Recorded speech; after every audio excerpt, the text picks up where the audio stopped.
Hello दोस्तों, आप लोग में से एक जन ने मुझे कमेंट किया कि उनका फोन बहुत ही हैंग कर रहा है, तो इस प्रॉब्लम में क्या करें। तो मैं यहाँ पे बहुत अच्छा ट्रिक लेके आया हूँ। पहले हम उस सेटिंग्स करेंगे, नीचे से स्क्रॉल करेंगे और अबाउट फोन में जाएंगे।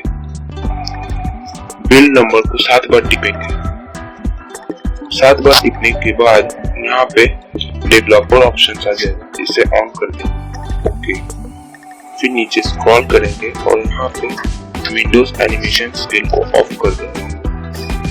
ऑफ, यहाँ पे ट्रांजिशंस को भी ऑफ कर देंगे। यहाँ पे सारा चीज ऑफ कर देना है और ये इसे करके सेव कर देना। ये देखिए स्क्रीन,